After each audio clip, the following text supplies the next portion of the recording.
Welcome, everybody, to the very first episode of Writers and Fighters, a podcast hosted by me, AJ Ortega. This podcast includes interviews with writers of all kinds, whether that's poets, short fiction writers, novelists, or journalists. It also includes interviews with people involved in combat sports, like boxers, wrestlers, trainers, and so on. Later today, we have an interview with pro wrestler, former bodybuilder, current wrestling trainer and promoter, Luis Ramirez. He's been a good friend of mine for a handful of years now.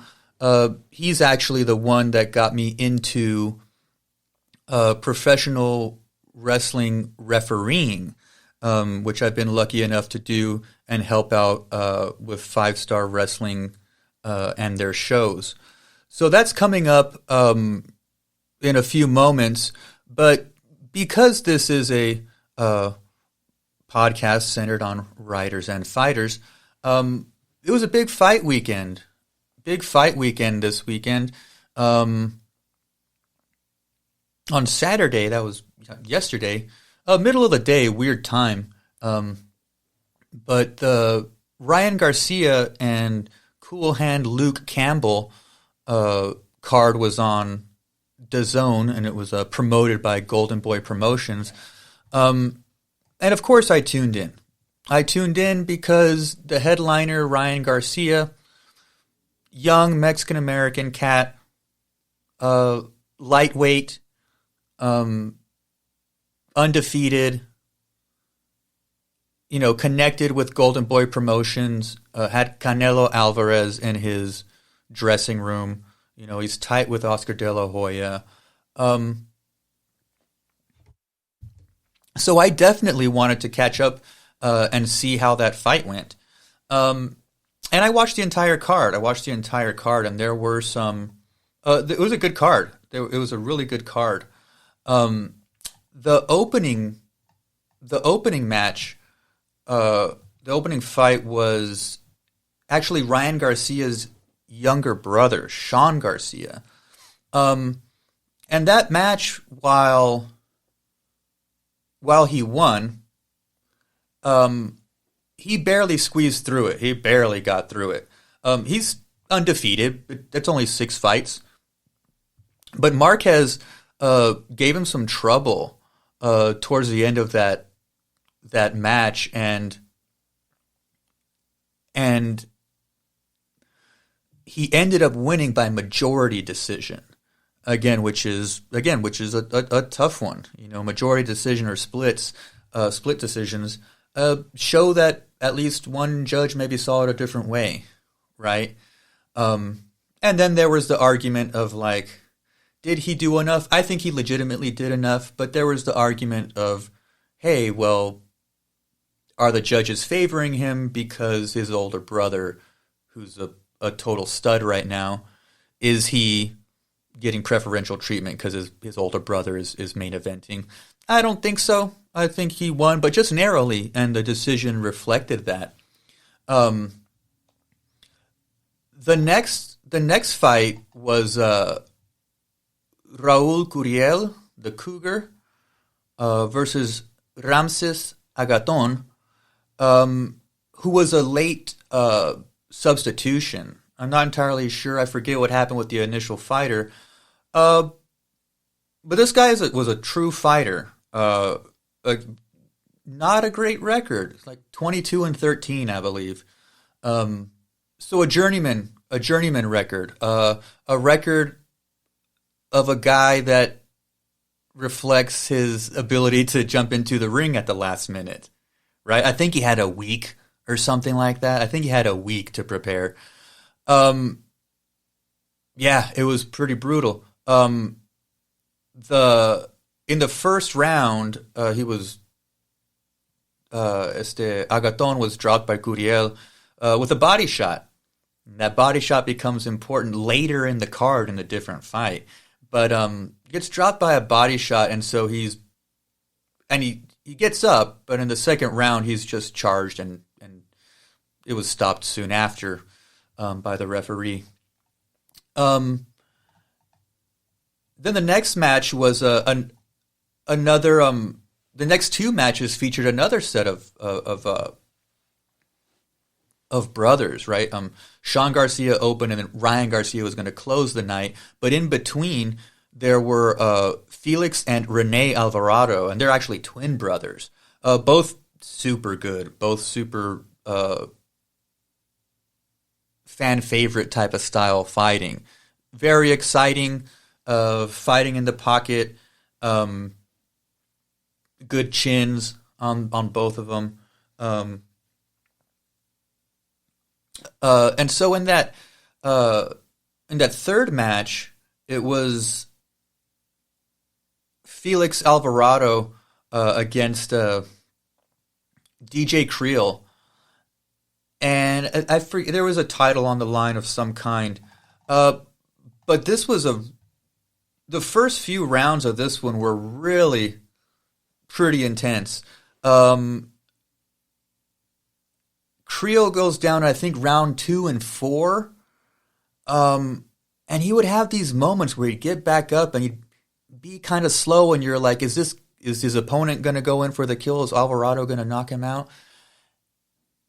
And he just withstood and would regain his composure and have these nice little flurries, which didn't have a lot of power behind him, but combos of 3, 4, 5 punches and most of them kind of getting through the guard of Alvarado.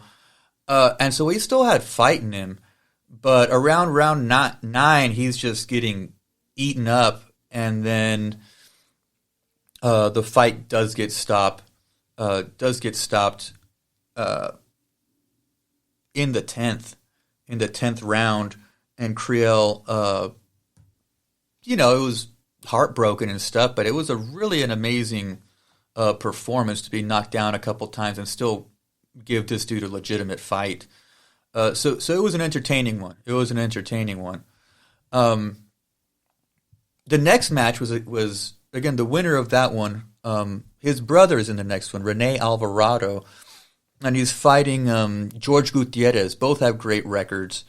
And again, there's a world title here. Alvarado went down 2 times in the 3rd round. When a fighter goes down 2 times in a fight, there's not a lot of coming back from that. Getting knocked down twice in a round and early, like the 3rd round. Like I was like pretty much everybody else. Like, it's only a matter of time, and he's gonna put the nail in the coffin. But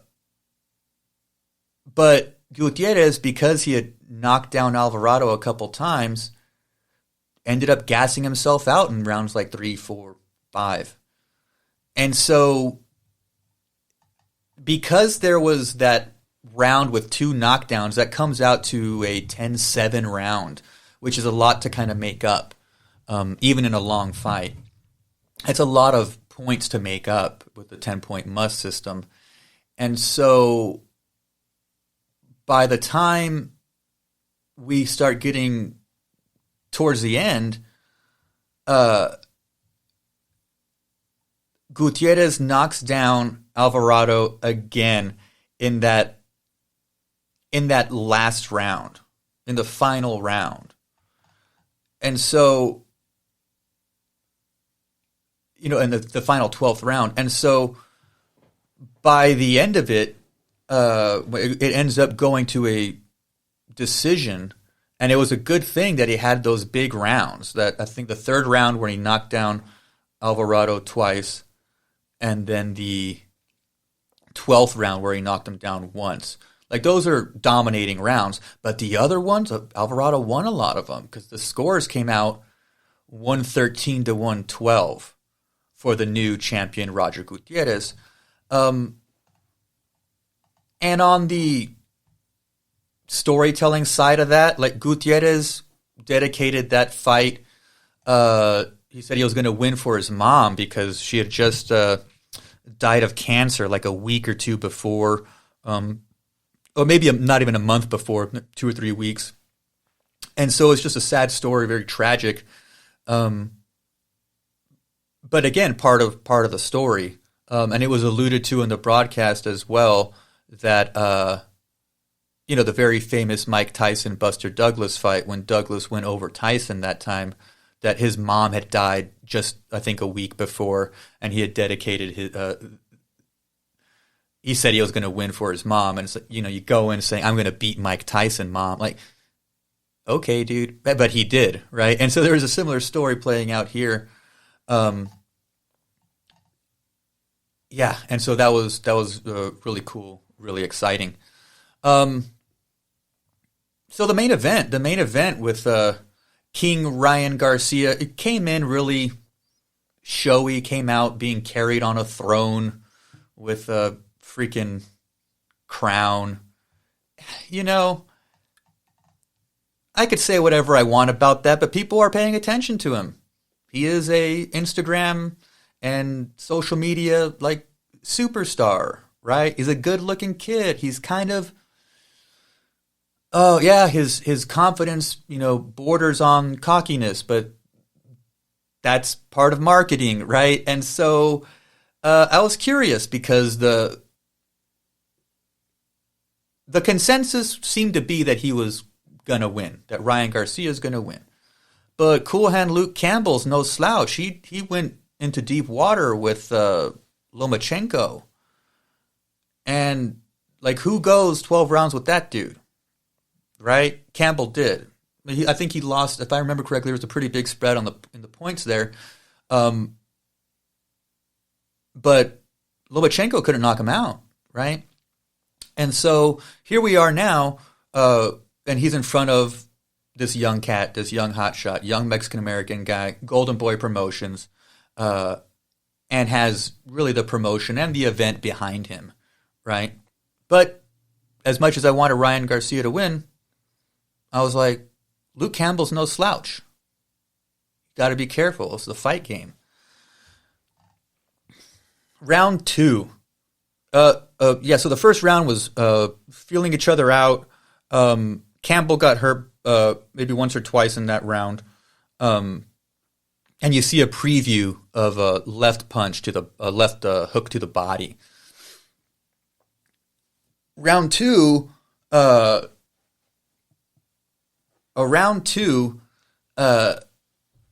Cool Hand Luke drops the Mexican-American kid. And he is in trouble. He's in trouble. He is a little bit shaky. He got caught, legs kind of go, and he went down.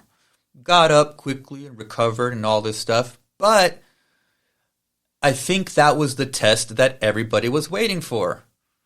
Can Ryan Garcia fight at this level? Having 20 wins, only matters when you look at who these people fought, right? And so again, when you're a guy like Luke Campbell and have 2 losses on your records, but they're world champions, that's the caliber of fighting that Ryan Garcia had to step up to. And step up he did, because he ends up winning the next round, and probably the next couple, okay? But end of round 5, he is tearing up Cool Hand Luke. He is a little woozy in the corner. He's a little bit punchy. And so Campbell's really slowing down. He recovers in the next, round 5, 6. But once it comes to round 7, Campbell's leading with a jab, right? But this body shot that Garcia had tested out early in round 1 and 2, that left hook to the body, which is the most Mexican punch, lands right on the button. And Campbell throws a punch or 2 after that, I believe, but then goes down to the knee. He gets hit in the liver by that left hook to the body, still throws an overhand right or a straight right, and then takes one knee, and then takes the other knee. Then he has both knees on the ground, and he just can't get up, right? And so it was a really impressive fight in that Ryan Garcia did get tested. He did get popped and went down onto the canvas for the first time in his professional career. Which, again, is not the end of the world. This is, 20 fights in to be put on your ass once and then come back and punch the guy in the, in the ribs so hard his body almost shuts down. That's pretty impressive to me. So all in all, it was a really good fight night, a really good production, except for, the commentary team on DAZN. Oh, that commentary table was pretty brutal. Just no chemistry, saying silly things, hyperbolic, and I hate to be super critical about that stuff because here I am making up shit and broadcasting to the internet myself, but I don't got the kind of audience they do, and so it was just really odd. I was not a big fan of the commentary, especially when I grew up on, like the era, the 90s of HBO boxing and those productions, right? You got your Jim Lampley, you got, even somebody like Roy Jones, Emmanuel Stewart, all these great commentators, right? People currently now like Mauro Ranallo, who's, again, king of hyperbole too, but also maybe the best, guy that can do play-by-play and color commentary in one. These guys on the DAZN broadcast, it was odd. I don't want to dwell on that too much, but damn good night of fights. Really good night of fights. So that's just a little bit of fight recap. I won't dwell too much on it. Let me know your thoughts through our social media stuff. If you have any responses about the Ryan Garcia and Luke Campbell card. Well, like I announced at the beginning of the show, we do have a interview to get to, and this is an interview with Luis Ramirez, who is a former bodybuilder, current independent pro wrestler, and trainer, and coach. Aside from that, he's also an English teacher. He's a high school English teacher. He writes a little bit. We have a really good talk.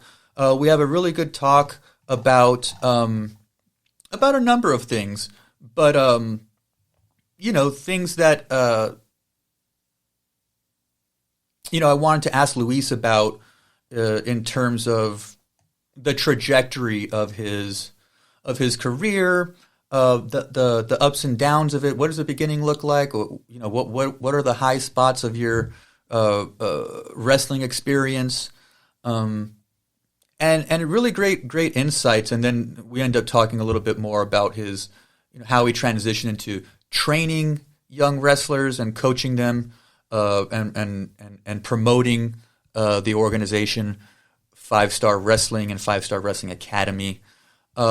It's a really good talk. He's a really good cat out of South Texas and Laredo.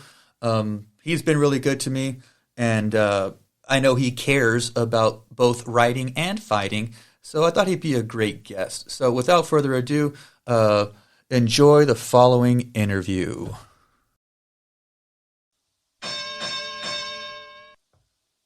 All right, Luis, thanks, first of all. Thanks for being on this podcast and being my first guest. It means a lot to me. Let the audience know, who are you? How do we address you? You're a wrestler. I'm like, do I use the shoot name or the gimmick name? So.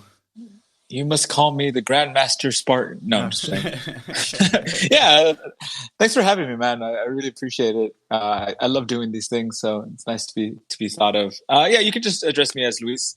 I've been kind of using my shoot name as my wrestling name now, so just kind of transitioning into. My idea was always kind of to get like the boxer or UFC nickname kind of thing, like Anderson the Spider Silva kind of thing. Sure.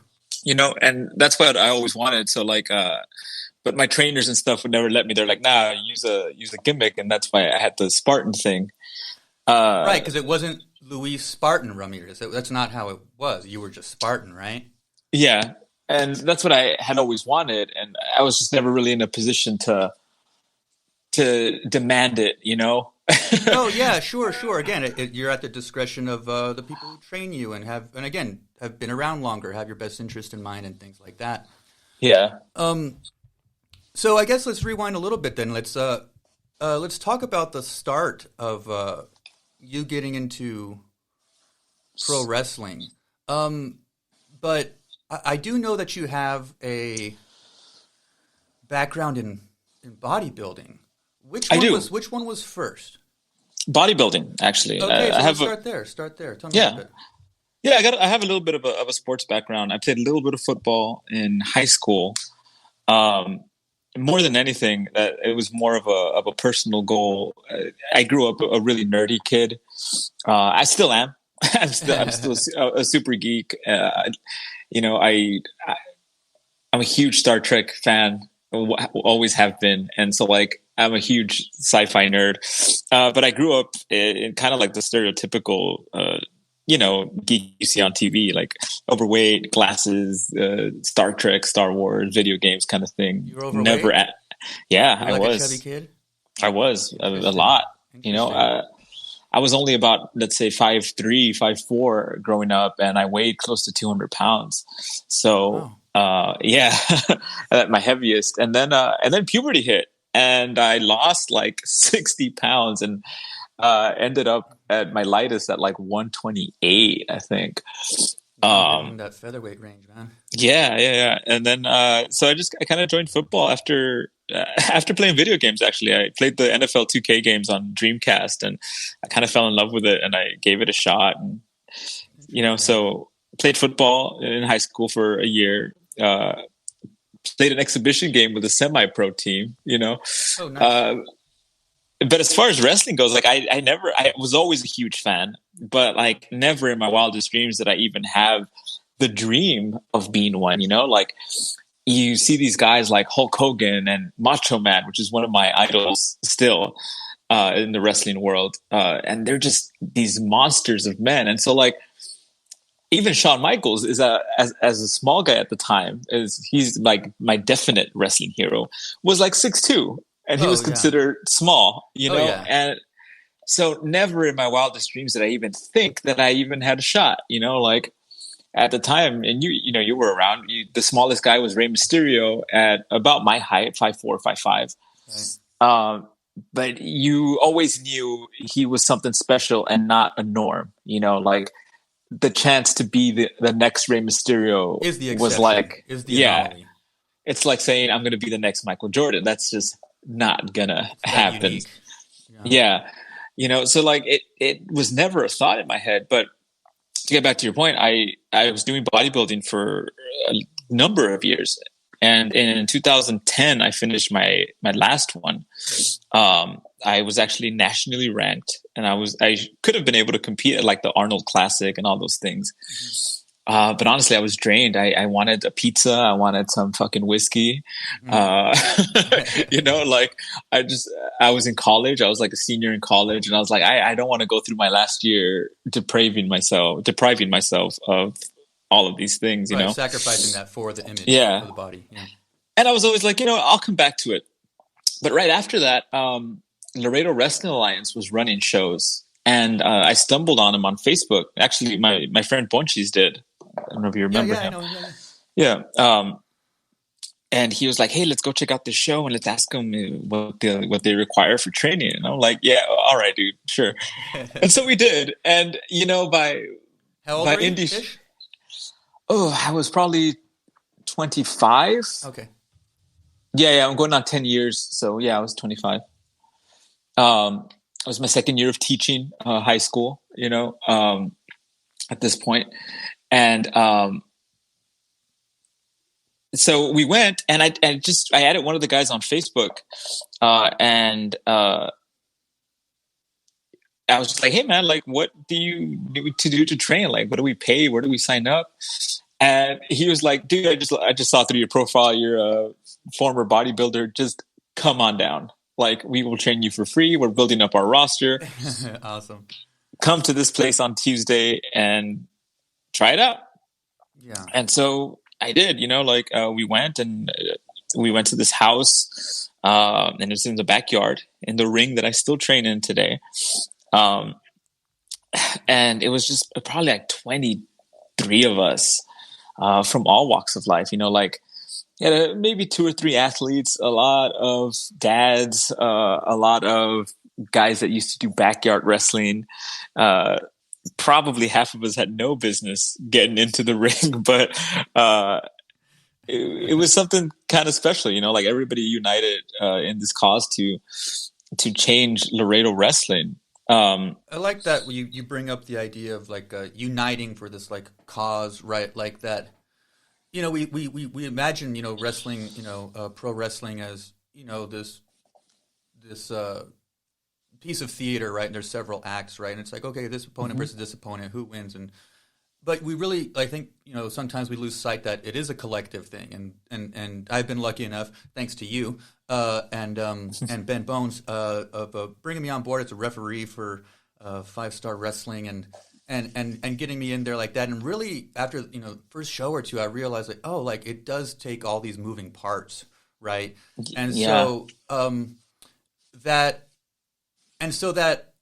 introduction of you being like welcomed and like, yeah, come and train with us, quite different than probably a lot of people that have dreams of being a wrestler or even training as a wrestler, because you just hear the stories of what was the first day of training like, right? Wrestlers write about it in their books, right? These established wrestlers, and what was that first day or week of training like? What was the most memorable thing of that first training session or 2 or 3? Like what was the big like takeaway? What's the big like, oh shit, jaw dropped? Whoa. Oh, that's easy. So we get to this ring, and my trainer's a pretty big dude, right? So, and he wanted to kind of not break me, but like test me, because again, I'm coming on, and everyone's like, oh, this kid's a bodybuilder. He's coming in, like, did football and blah, blah, blah, blah, blah. And he was like, all right, I want to blow him up. And even as a bodybuilder, like I did a lot of conditioning stuff, and I was always a fan of like the 300, the movie kind of workouts that was famous on the internet for a while. And that's very like CrossFit When stuff. you say blow him up, you mean gas him out, run out of lungs, right? Run Yes. out of air. Right. Yes, absolutely. Okay. And so, we kept trying to do it, and he's like, it's not as easy as it looks, right? And I, a little chip on my shoulder. I was like, it's not that bad. it's all right. But at the end of training, my first day of training, they taught us the basic bumps and whatever, and we're still mastering them. But then everybody who had been around for a while went on the top rope to do top rope flip bumps. And, for anyone listening, that's basically you do a front somersault from about, 8 feet in the air, and then land on the ring, and try not to knock yourself out. Sure. Or break your tailbone. Right. And to get an idea of the ring, it is a metal frame, and at the time it was very, very homemade. We had literally carpet as our padding. We had layers and layers of carpet and carpet foam, and then we had this like very loose black tarp that looked like a giant trash bag. and so that's what we're bumping on, For comparison, I currently have professional Olympic style padding in my ring that's about 2 inches thick. Oh yeah, I've seen a handful of wrestling rings now. Now I'm like, that shit matters. Like it does. And that's one of those things, like, because it's wood under the canvas, there is a certain amount of flex. But like, we know that about wood. Wood flexes, but it's not fucking soft, people. Yeah, absolutely. Like, I remember my first gig refereeing, like the heel of my hand was bruised and stuff. Just like, and I'm like, that's all I did. And these dudes were like flipping all over the place and taking these big bumps. But yeah, I think there's we know, but there's this misconception of like, oh, well, it's springy. Yeah. Only because there's 300 pounds of people on it. Like, it doesn't have as much give as you'd like it to have.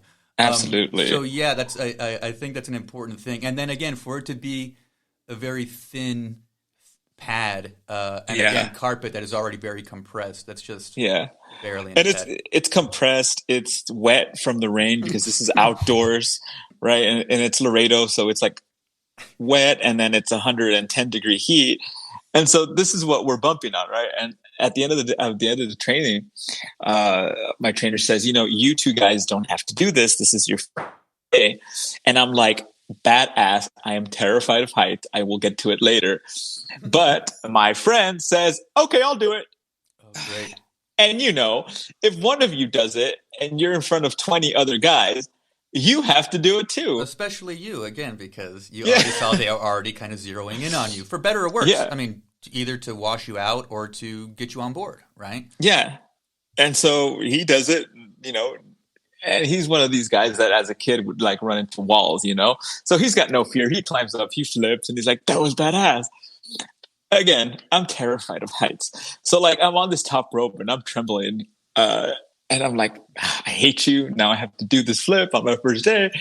And, I end up doing it and it's fine. It was fine. But that was definitely like the part that stands out the most because it was terrifying. But on the same account, it kind of got everything out of the way. And it was nothing compared to like the stories you read in books, like Stone Cold's or Ric Flair's kind of thing. Yeah, Mick Foley, right? Yeah, these guys that it's like, oh, like over here, at least they're just trying to get the wind out of you, right? And try to see if you can, if your cardio's up to snuff.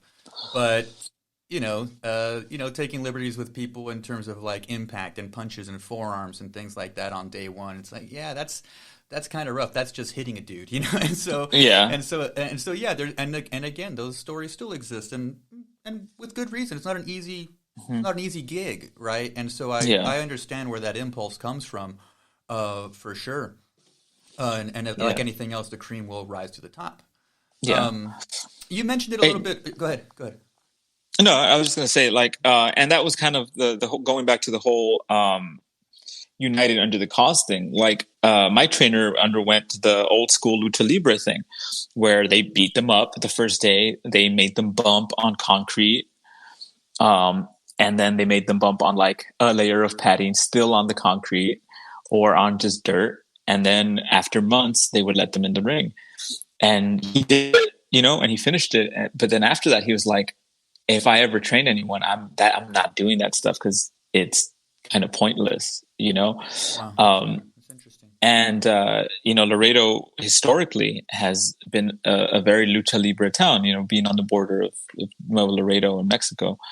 And so that was part of like starting Laredo Wrestling Alliance and ultimately 5-Star was we wanted to change the culture of that lucha libre to a more American style and a more inclusive, like if you're willing to work, we'll have you. Obviously, if you're not, then you got to get out. But so there's a variety of again like styles, very American style that's inspired from products from the southern part of our country and so on, and that's what largely became the stuff we saw on television.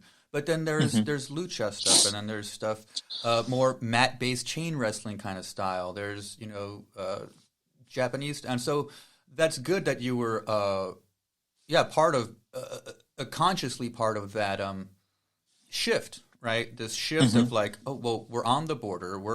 This is a bicultural place, so why wouldn't the wrestling world be the same? Yeah. Right. So you mentioned your size at one point. That like, you're a chubby kid and kind of dorky, this and that. Then you get into the bodybuilding and eventually the wrestling. But like, even as a bodybuilder and having that background and having that level of fitness, you're not a big dude. Oh, not at all. And so tell me, and we were talking about wrestling and so on, right? So, and you mentioned Shawn Michaels being somebody that was an inspiration, somebody you liked and looked up to, the Heartbreak Kid. And so, for you, were there any other inspirations or idols like that? I know you mentioned Rey Mysterio, Shawn Michaels, but then what does that do for you, like as you perform and train and get in the ring with guys who are largely at least taller than you, right? Yeah. Stuff like this. Yeah, Shawn was definitely my number one. Anytime anyone asks, Shawn Michaels is my number one inspiration, just as a performer and as a wrestler.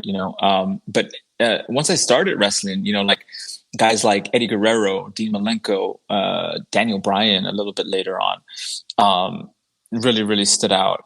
And so then that becomes different, once you're a worker, as we call it.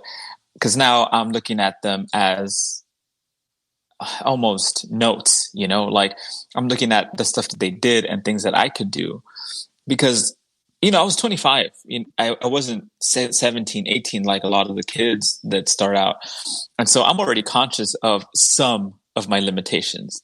And so I'm like, I don't want to be the guy that backflips off a ladder through a table. Like, that's just not me. And it still isn't.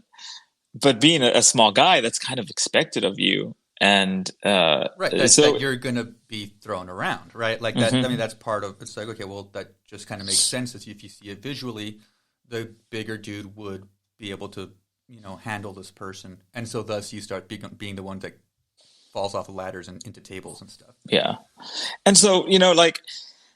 That played a big part of it. And for the most part, in my first year, I really did just kind of copy. I copied Shawn, I copied Eddie. I also copied Eddie Edwards from Ring of Honor and then later Impact.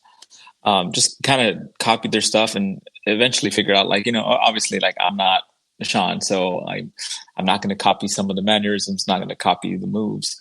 I still use my super kick as a finish. Just because I can hit it on everyone, Right? But that's good. That's good. No, yeah, and so that did come directly inspired from Shawn Michaels, but again, you don't do it exactly like him, right? And again, most people's super kick is I mean, not to say it's a bad thing, but it's a kind of common finisher, but a lot of people do it differently, right? Yeah, and I think like especially now, the super kicks become such a transitional move that like I use it as a finish, and it kind of stands out. Like, people might see it 10, 20 times in the show, but if they see me hit it, they know it's over, Right. Where it's a signature move for others, but it's a finishing move for you. Yeah. Right. But the thing that benefited me was the fact that I am a bodybuilder, like I have especially now, I have some pretty decent size. Like I'm close to 170 at around 5'4", 5'5". And I usually maintain a pretty low body fat percentage. So visually, I don't look as small as I am. And so the audience accepts a lot more from me in that area. Like I'm able to get away with like suplexing guys that might be 4 or 5 inches taller than me, sometimes even more, that weigh a lot more. Right. Because like visually, it's kind of all right. And it's kind of like, I compare it to like Eddie. Eddie Guerrero, it was like 5'9", right. And he's super guys like Brock Lesnar and whatnot. Like, and again, true heavyweights. Yeah. But Eddie was jacked, Right. And obviously, I'm not that big, but in comparison, I'm able to get away with a lot more than say someone who weighs like 120. Right. And so, since you first started. You've been doing it, say, 10-ish years, you said? Yeah, it'll be 10 in March. Okay. And in those 10 years, what was one of your best memories or best experiences having to do with the wrestling world?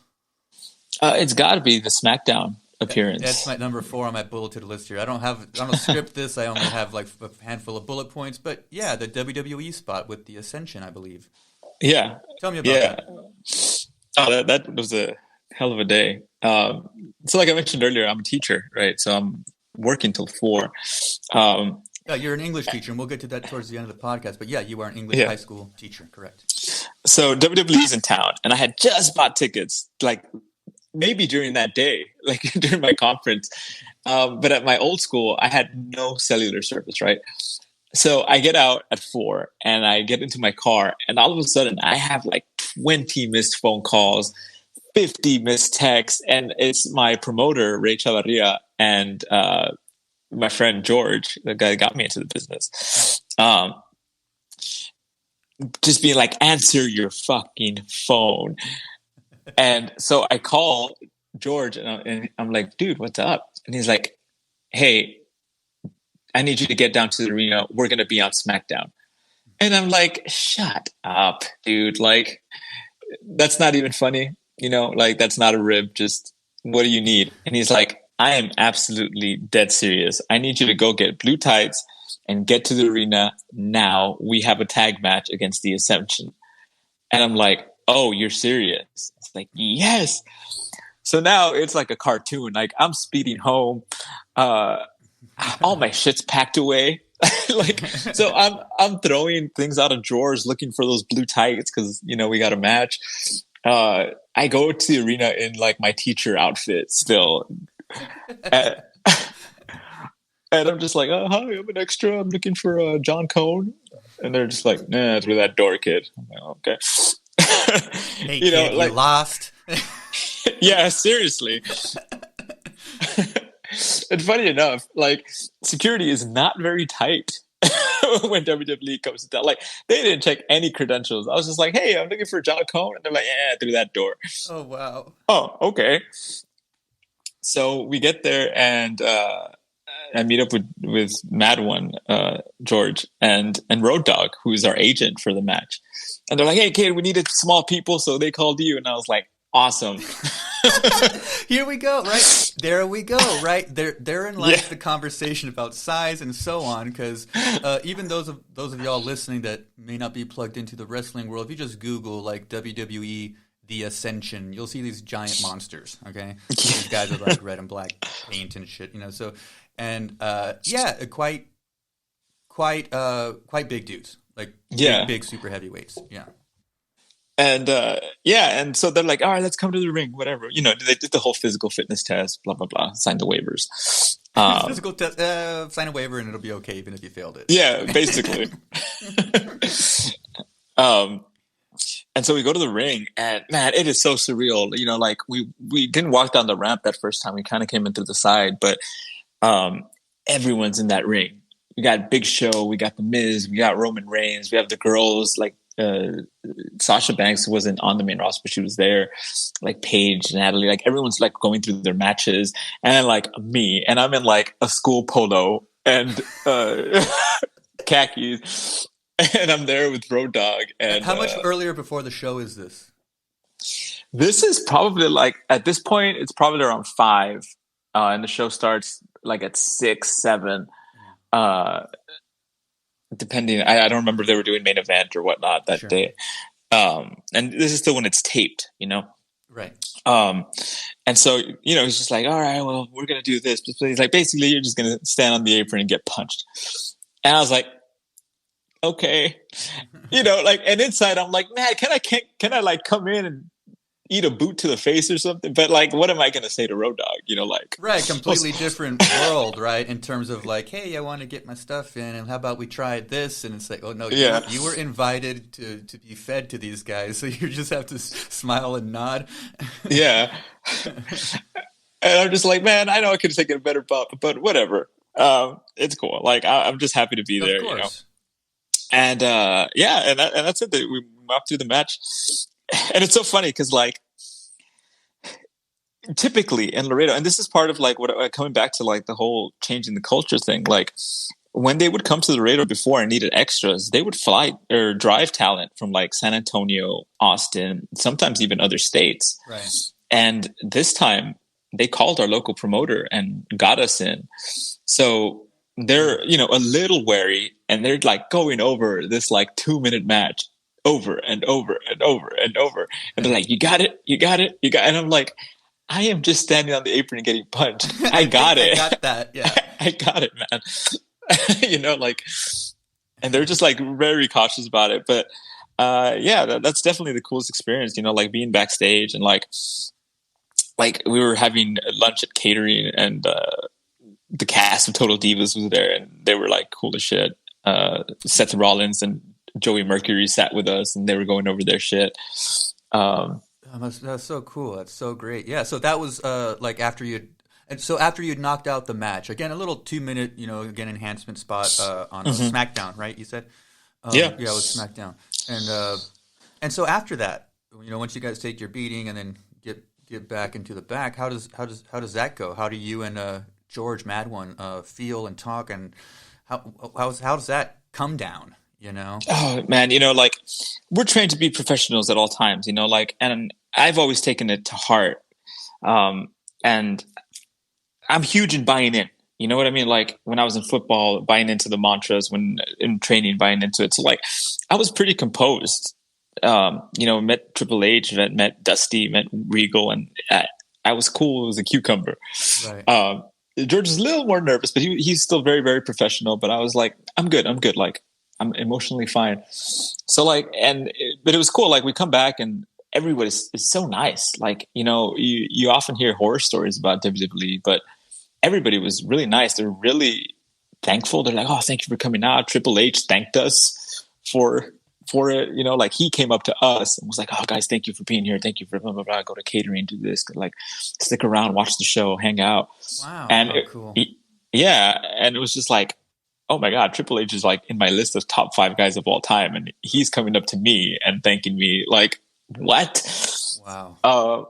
And yeah, we just hung out backstage and like everybody was cool, man. Like, That's great. the wrestlers were just kind of chit chatting with us and poking fun at the other wrestlers that were on the like mic and stuff. Like, So it sounds like backstage at an indie show that I've been at with you and here and there, but on a larger scale. It just sounds like a whole lot of the same stuff, except it's just all taken up to 100, right? it really is, like I have these people that I've been watching on TV for years and they're just like poking fun at the people on the screen, just like we do in the back. And because ragging on your friends never gets old, even if you make it to the top of the top. Oh, absolutely. Yeah. Yeah. And it didn't really hit me until I went home. And then like I kind of sat there and I was like, what the fuck? Like I just walked down the ramp on SmackDown and had a match. Like a show I watched. Like I watch. Like you could. Yeah. And like I was just like, I'm going to be on the WWE network forever. You're chronicled in the history of the archives of SmackDown forever. And so, I'm not going to lie, I cried a bit. Like, because again, this wasn't even a dream of mine. Like, it was so implausible to me that I didn't even consider it a dream or a goal. It was just like, oh How shit. How could that happen? It's not even on the table. Yeah. All of a sudden it was like, oh shit, I'm a professional wrestler. Cool. And then all of a sudden it's like, oh shit, I'm on SmackDown. Cool. Like, what? That's so great. And then we were still kind of weary about it because, again, it's still taped. So we're like, what if we sucked and they cut our matches? Oh, that could easily happen, right? Easy. And it does. Yeah. Or it used to. Right. So we didn't make a huge fuss out of it until Thursday or Friday, whenever it aired. And we actually came out and we're like, oh, like we're there. We're on live TV. And like, did you have a watch party or did you? We did. Of course you did. We did. We went to Christian's house, Christian Schmidt. Of course. Yeah. He'll be on the podcast in the future. Shout out Christian Schmidt. Yeah. Yeah, man. And it was just cool, man. And, we walked down that ramp and to backtrack a little bit, like we walked down that ramp to go to the match and nobody knew. So like we had friends and family and stuff there and they're just like, is that? And we got a pop because they're like, that's Spartan, little crew. Yeah, it's all the same wrestling fans watch SmackDown are the ones that are going to your show and are maybe in the ring and hanging out. Yeah, it's all the same crew. Yeah. And so like we had a little bit of chants during the match and it was cool. Like, so that's absolutely my best experience so far. I've figured as much, and again from where I stand and everything, and again I'm tight with you and a handful of the other guys, and acquainted with many of the guys there in Laredo. But just great stuff. Wish I was closer and stuff so I could continue to run around with y'all. But seeing it and getting the news online and seeing that you and George were sharing this stuff and we were all behind y'all, man. We were all super happy. It's like you could tell that kind of social media is a nightmare and stuff like this, but like it was really cool to see everybody around y'all and sharing this. Yeah. Look at my friend and look at this, and yeah, it was awesome. I was so happy and proud of y'all because again, and when it comes to that idea of like professionalism, right? I know very little of that crew down there in Laredo. I drop in a couple times a year, something like that, right? But like you and George very early on, I saw that you guys worked well together in the ring, but that you guys did have that professional element that is needed in the locker room and when you're talking with the guys and stuff like that. And so it was not really surprising that it'd be like picking y'all too for a local show there in Laredo and bringing y'all onto TV. So yeah, it was cool to see, man, on our end too. So we were in y'all's corner. Very cool. Thanks, man. And so at what point did you move into more of like the trainer and coach part and kind of steering the ship of 5-star wrestling and then really making it this this 5-star wrestling academy? And I love seeing the footage of that you share online. So I kind of always had a little bit of a role in it. I am a quick learner. Like I said, I'm very much into the buy-in, and like I learn things pretty quickly, especially like about things that I like, obviously. And so like I always kind of took a little bit of a trainer role, even when Ben was training. And again, I'm a teacher by nature, I would say, and by profession. So like I always had a bit of a role. I would take over a lot of times when Ben wasn't there. I would kind of run it at LWA, but it wasn't until right when my daughter was born or right before my daughter was born, Ben, my trainer, asked if I wanted the ring. Like, can you keep it at your house? And I was like, absolutely. Like, yeah. And so I had it, set it up, and one of my guys, Dylan, brought these 3 kids, and they basically begged me to train them. And, I'm barely going into my 10th year. And if you ask a lot of people, like, nobody should train until you're at least 10 years in. Right. So this was already about 4 years ago. And I'm kind of like, who am I to train anyone? Guys, like, can I? Yeah. Do I have enough cred and all that stuff? Will people challenge it? Sure.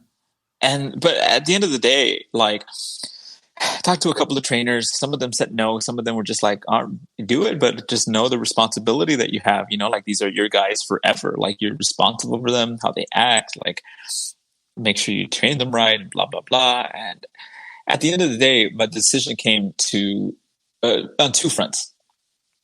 One, I had a daughter, and I wanted to be home a little bit more than the traveling. And so I was like, this might be a way to transition a little bit away from the travel and still be in the wrestling business. And then the other was I could either be part of the change or allow these kids to be badly trained in Laredo, because there is a lot of bad training going on in the city, and I'm sure everywhere else, Sure. Yeah, for sure. And so I was like, if I don't do it, they're going to go to someone who absolutely doesn't know what they're doing, and it's going to end up being worse, and they're going to get hurt or, whatever. So ultimately I was just like, okay, I'll do it. I was like, but if we're doing this 100%, like, we're going all in. Like, you got to be here. You got to follow whatever rules I put. Like, I set to work on laying out a very rough curriculum. And my first was just kind of like a ginormous list. I was like, all right, what things do they absolutely need to know to be good wrestlers? And so it was just like from the rolls and bumps to holds and this and that. And right now I have like probably a 40-page little curriculum. Handbook. Yeah. A couple of years later. But that was pretty much it. I had these kids coming in and they just kind of begged me for it. And eventually I said, yeah. That's great. What's interesting is I didn't know that it kind of coincided with you becoming a family man and having a daughter and all. But like, I'd thought like just before we had this interview, I thought that like that fatherhood thing coming into your house, into your home and into your life, that was a natural transition to be the coach, the trainer. And I don't mean exactly like a father figure to these dudes, but you're the old guy now. You're the old guy around. Yeah, right? absolutely. And these are some young cats, and you have 10 years experience under your belt, and then there we go. And so it's interesting that you say that, hey, that was part of the motivation in terms of like on the road less. I'm only in the garage or in the backyard, when I'm training the guys. I'm not, far away from whatever kind of shit that could happen that you need to be home. And that's really interesting. And again, that background of being a teacher, like you have that kind of coach mentality anyway, right? That of like, well, this is how you model something to be done, and then you do it yourself. Oh, you didn't do it right here. Let me correct you, and this is how I correct you, and so on. Do you have any like unconventional training methods or anything that you maybe kind of like stole from somebody, and it's like, this is a good thing that I don't really think exists, and I'm going to incorporate this? Or yeah, a little bit. Like I steal from myself, I guess, like just from teaching. Like, and I don't think a lot of schools do it. Like when I teach match structure, I have a whole like presentation, and it's like, this is like, it's got visuals and it's got video samples of what I'm talking about. And like when I teach my kids promos, like I teach them how to do outlines and bullet points, like as if we're writing a speech kind of thing, I think that's awesome. I think that's great. That's using, again, something that you have that is unique in that you teach English, right? And so something like outlining structure, like a promo is a speech. That's all it is. It's speech 101, right? Yeah. I use some of my, creative writing activities, like pick a character, pick a motivation, pick a tone, and write, like improv your promo kind of thing. Like, so like little grab bag writing and just a lot of stuff like that. I have a writing exercise that's very similar to that. It's like, you pick one scenario out of a hat, you pick one character out of another, and so because again, it's like, okay, you're the baby face going up against this person, and this is the story. How would you deliver the promo? Versus you're the baby face, and this happened, and your friend just got betrayed. How do you deliver the promo now? That sounds like a little version of an acting class, right? Because that is part of what you're doing. It's like, how do you convince the audience of this? Yeah, that's exactly it. Like I think I have those exact scenarios laid out in the little grab bag promo. I think that's a good smart one, because again, as these guys start to get out there, they might be used to being, the heel there around Laredo and stuff, but you're visiting somewhere else, and they're like, hey, we need you to be the baby face, and we want you to do this, and go do a minute promo, and I got to do what now, right? And well, you can, right? Your guys will be able to. Very cool. And so how do you like that then, doing the kind of trainer coaching kind of stuff versus just being strictly the worker?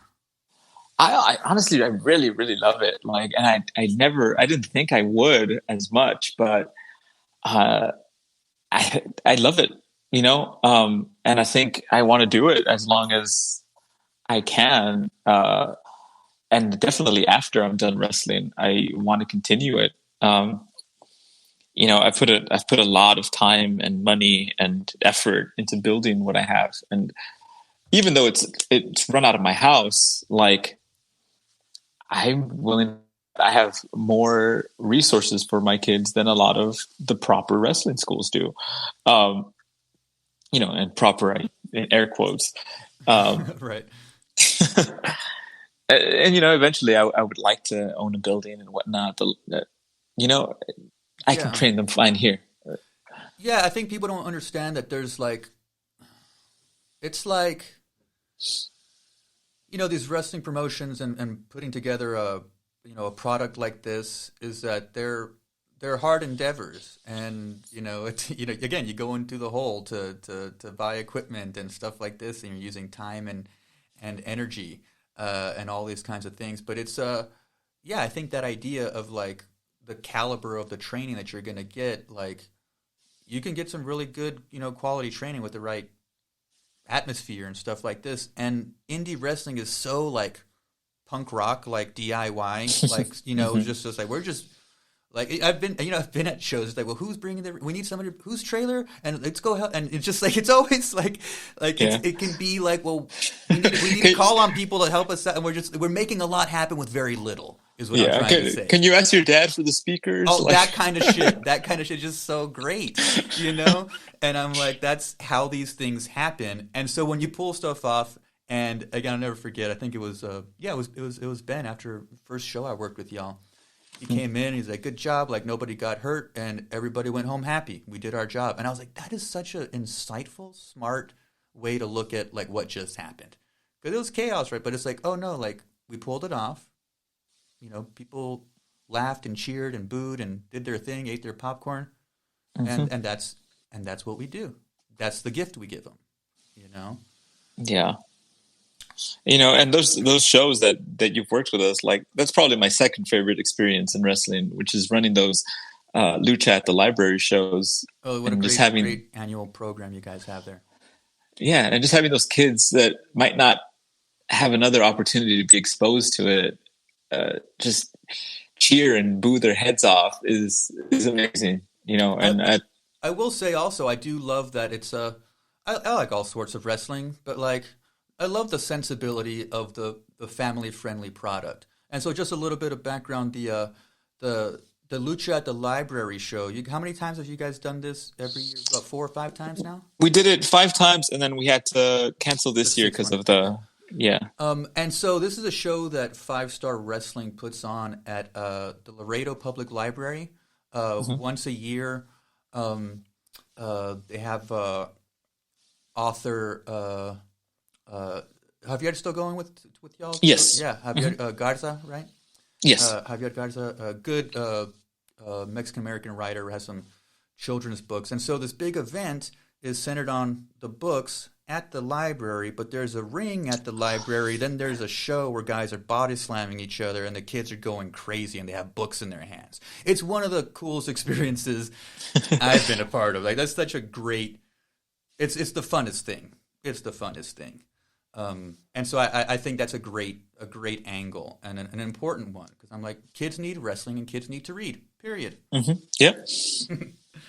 Absolutely. Speaking of of books and reading and writing, this podcast is called Writers and Fighters after all, and I have a fighter here. But I want to start to wrap up and ask you, do you do any kind of writing? I kind of know the answer to this because I know you're an English teacher, but yeah, so you're definitely a fighter as we've determined here. But what about writing?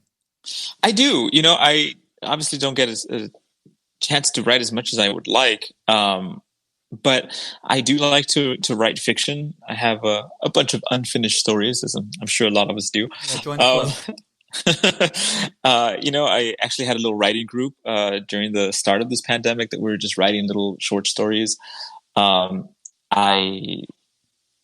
wrote my master's thesis, which is probably my biggest achievement. Yeah, I remember back in the day when you first brought me on board, that's when you were finishing it up or starting it or in progress. And so I remember you doing all that. And so, how many pages is that? Like 50, 60 pages?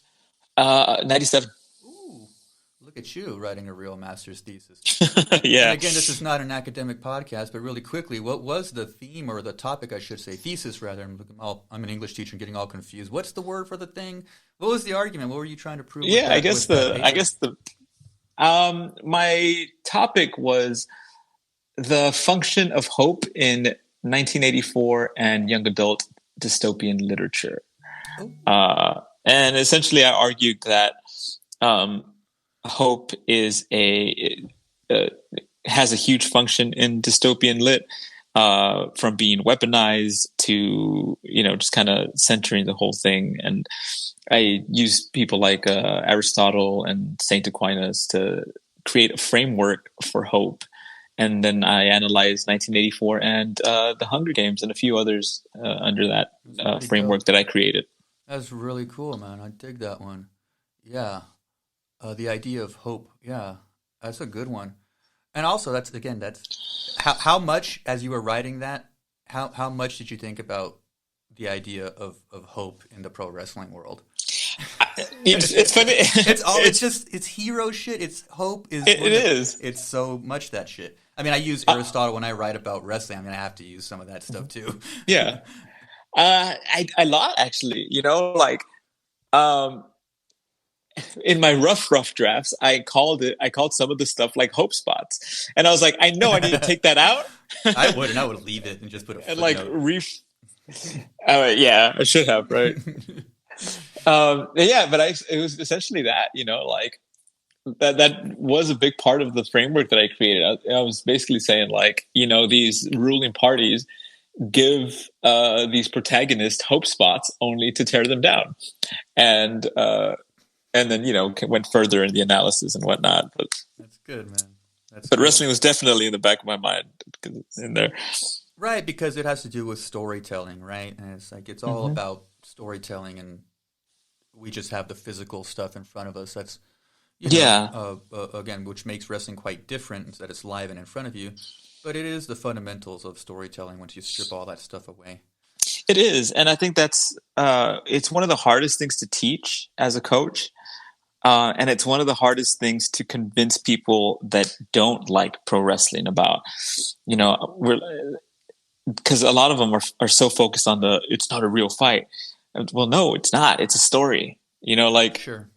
It's a story, and that's all we're trying to do. We love not real fights as just consumers. We love not real fights. We love not real things, right? And so, but again, it can bring out these themes and stuff like hope, despair, the hero's journey, all that. Yeah. There's are you familiar with Quackenbush from Shikara? No. Mike Quackenbush is the owner and founder of Shikara Pro. And he has a podcast. I'm giving him a free plug, right? He has a YouTube channel where he... Oh, yes, I know his face. I just pulled him up. Yeah. Where he has matches are movies, or movies are matches kind of thing. And so he breaks down movies the way that we would break down a wrestling match. And, and again, it just shows how intertwined the storytelling aspect is. Well, it really is. It's like, again, when you were talking about training your students and being like, okay, well, story arc and this and that, and you use symbols and visuals and so on. It's like, you could use Freytag's triangle, right? Like the climax and the resolution. This is like, that's how an 8-minute match is paced. That's how a short story is paced. That's how blank is paced, right? That there's these moments that we need that push and pull until the hero comes to a win or a lose at the end. So cool. I dig that. All right. So really quick, I enjoyed this conversation. I'll have to have you back on another time. We're getting up close to an hour on here. I thought it was going to be like 30 minutes. But I do want to end with just where can we find you and the school? You can find us on www.5starwrestlingacademy.com or on any of the social media, Instagram, Twitter, Facebook, 5-Star Wrestling Academy. Right. Yeah, just punch that in anywhere, 5-Star Wrestling Academy. It'll come up. If you don't know your way around the internet in the search bar, oh boy, I feel sorry for you. But yeah, they'll find you there. And again, if you have friends and family in the Central or South Texas area, they operate out of Laredo, so tell your peeps, share with them, and all that jazz. What's coming up with you or the school, if anything? I know things are weird because of the COVIDs, but do you got stuff coming up or anything to plug? I do. My first girl students are female students are about to have their first outside match in Uvalde, Texas for Atlas Wrestling Promotions. Atlas Wrestling Promotions. Yeah, that'll be February 12th, I believe. Great. So that's exciting. February 12th. And how many of your trainees that are these women are going to be on that card? 2. It'll be 2, and then I have some of the boys on there as well, and I'll be traveling there as a coach / agent as well. That's very cool. And Uvalde, man. Very cool. In the old man role. Great, great. And that's in February, right? Yes. Great. Cool. We also have a YouTube show called Lucha Lockdown, and that's an in-house wrestling show, no audience. It's just a student show where we do practice matches, but it's full production, full gear. Yeah, I actually saw episode 2 of Lucha Lockdown with Dill Dempsey and you. I thought that was really cool. And again, just a good way to kind of still get a product out there, given the constraints that you guys are operating under. So we will be plugging all that stuff, and it'll be in the show notes and all that jazz. Awesome. All right, buddy. Hey, well, thanks again, man. You got an open invite to come back on anytime. You got to plug your stuff. But that is going to be it. Anything else, Luis? No, thanks, man. Appreciate you having me on. I had a blast. All right, buddy. That is the end of this round. All right, y'all. That ding, ding, ding, that means that the interview is over. You hear this music? That means the podcast is winding down. I want to give you guys a big thanks for listening to me talk about the Ryan Garcia and Luke Campbell boxing card this weekend. I thought it was a great card. Just want to talk a little bit about it. I recommend finding those highlights if you can. In addition, I also want to thank you guys for listening to the interview with Luis Ramirez, good friend of mine, the current trainer at 5-Star Wrestling Academy, current pro wrestler, current teacher, a dad, former bodybuilder, all-around good guy. So make sure you follow 5-Star Wrestling and 5-Star Wrestling Academy on all of your social media stuff. Of course, look for our stuff too, writersandfighters.com. That'll get you to all of our social media stuff. We are on YouTube. We are on the Facebooks. We are on Twitter, Instagram. Type it in there and you'll find us. Join us next week. Next week, we're going to shift gears a little bit. Bring a writer on board. Stay tuned, okay? I appreciate y'all's support, help, like, subscribes, all those kinds of things. It helps me with the numbers. This is a passion project, and without y'all, there ain't no point. Or else I'm just broadcasting to the ether of the internet. Okay, y'all? Be good, be safe out there. We'll talk next week.